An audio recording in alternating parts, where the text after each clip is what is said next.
want that with Harper at 6'6" against Cassell at 6'3", and Rodman with great hustle.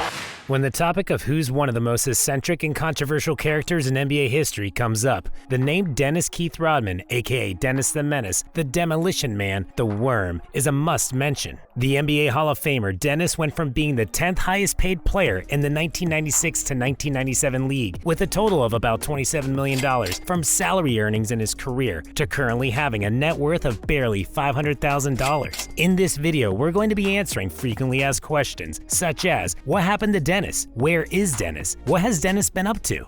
Dennis has had quite a rough go at life. Starting from his childhood, Dennis's father, who was an Air Force enlistee, abandoned the family, leaving only Dennis' not-so-responsible mother to cater for 5-year-old Dennis and his 2 younger sisters. As a child, Dennis was shy, frail, and was often bullied by his schoolmates. When Dennis got to high school, he was only 5'6", and was so bad at basketball then that he barely made the school's basketball team. And when he eventually did, he was mostly on the bench. After Dennis graduated high school, he worked as a night janitor at the Dallas-Fort Worth Regional Airport. His job there was short-lived when he was caught and arrested for stealing watches from one of the shops at the airport.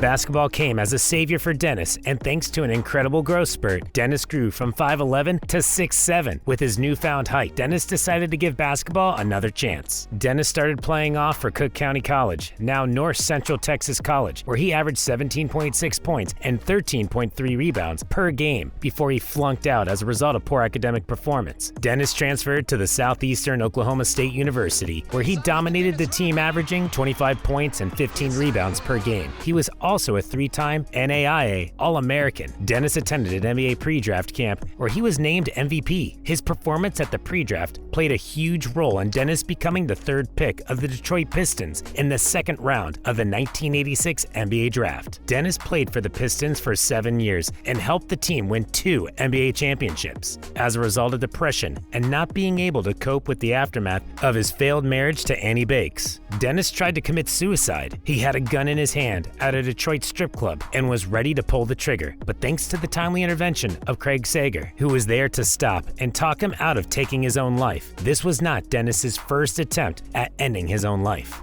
Dennis went on to play for the Spurs in 1993. His time there was truly a transformative one, which unfolded a version of Rodman that fans had never experienced. Dennis went from being that timid, reserved, skinny, no-tattoo guy to getting buffed up, having piercings and tattoos at several parts of his body, and crazy hairstyles and colors. The only thing that didn't seem to change about Dennis was his rebounds and defensive inputs on the court. Despite how valuable he was on the court, the new glamorous and careless lifestyle, partying, women, outfits, and a lot of other things that Dennis was engaging in eventually became a bit too much for the Spurs to handle. Speaking of women, Dennis had one of the most popular love interests with pop icon Madonna during his stay at the Spurs. The couple had one of the most talked about relationships in the entire NBA and even the entertainment industry at the time. I mean, how are you supposed to ignore the bad boy of the NBA dating the queen of pop? Their relationship was sadly short-lived, as Dennis broke it off only 2 months after they'd publicized their relationship in 1994. When asked what led to the breakup, he said, "Hated being known as Madonna's playboy." One particularly interesting thing Dennis once shared about their relationship was when he revealed in an interview that Madonna once offered him $20 million to get her pregnant.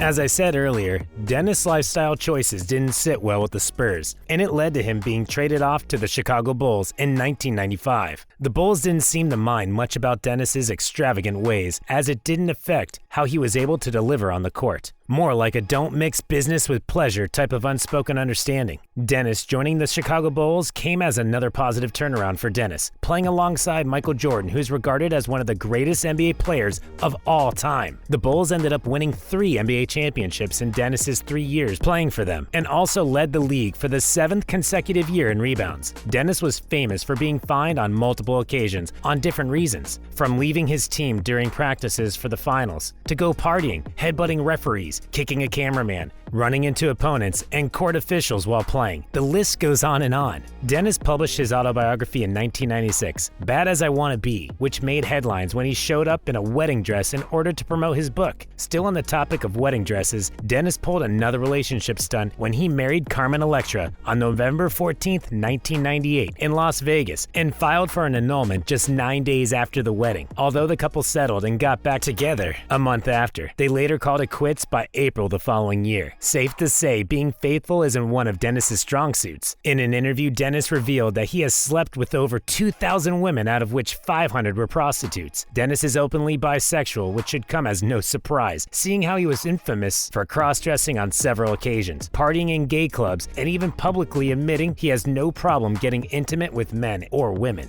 Dennis played for the Los Angeles Lakers, where he played only 23 games and averaged 11.2 rebounds per game. But as a result of him constantly always coming late, the then Lakers head coach decided to let him go. After his time at the Lakers, Dennis signed a contract with the Dallas Mavericks. Dennis hardly left any positive impact on the team, as he only played in 12 games, out of which those games he got 6 technical fouls, 1 suspension, and 2 ejections. It was clear that Dennis's head was no longer in the game, which he admitted to, and that was the last time fans ever saw Dennis playing on an NBA court. Overall, Dennis's career point statistics wasn't all so spectacular, but his rebounds and defensive contributions, on the other hand, were more than enough to make up for any mediocrity in his points results.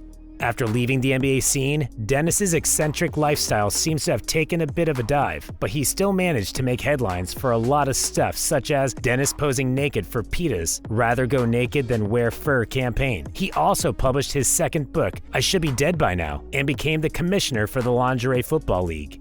Apart from being a basketballer, Dennis also made appearances in the WCW wrestling scene and even fought alongside Hulk Hogan in the main event. He became the first ever winner of the Celebrity Championship Wrestling Tournament in 2008. In 2011, Dennis was inducted into the Naismith Basketball Hall of Fame.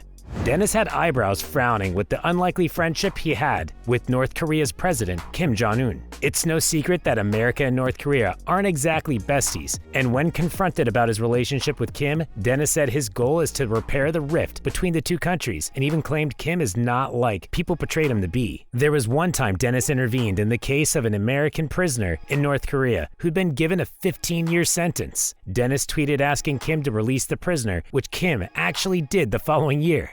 Dennis has had quite the number of run-ins with the law. In an interview with Kevin Hart, Kevin asked Dennis how many times he's gotten arrested, and Dennis replied saying, "In my lifetime, I'd say over 100. I was having too many parties in my house, and after 7 days straight, it was 7 days a week, 7 days a week, 24/7. Imagine hosting a party every single day of the week. With numbers like that, I'd say not having frequent run-ins with the police would be a miracle." Back in 2002, it was reported that Dennis's house was frequented by the police over 70 times on counts of loud parties. 3 years after he left the NBA, he returned to playing basketball to play for the Long Beach Jam of the A.K.A. in a bid to get the attention of the NBA and be called up at some point in the season at 42 years old, which needless to say didn't happen. As much as we blame Dennis for his irresponsible spending, Dennis actually lost a large chunk of his wealth to fraud. Dennis made the mistake of entrusting his money with financial advisor Peggy Ann Fulford, who scammed Dennis of $27 million.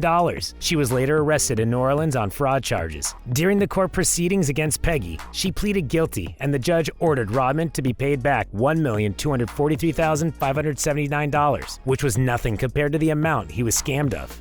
As a father, Dennis hasn't been so invested in what goes on with his 3 kids, Trinity Rodman, Alexis Rodman, and DJ Rodman. Trinity is a soccer player for the Washington Spirits in the National Women's Soccer League. Alexis isn't into sports, both when he was still actively playing and when he retired. He admitted to not being so close with his children, but is trying his best to be more invested in their lives, unlike what he experienced with his father. As much as Dennis Rodman's name is tied to a considerable amount of milestones and accolades, there's equally an undeniable amount of mishaps and negativities he is regarded for. So tell us, what life lessons did you learn from the story of Dennis Rodman?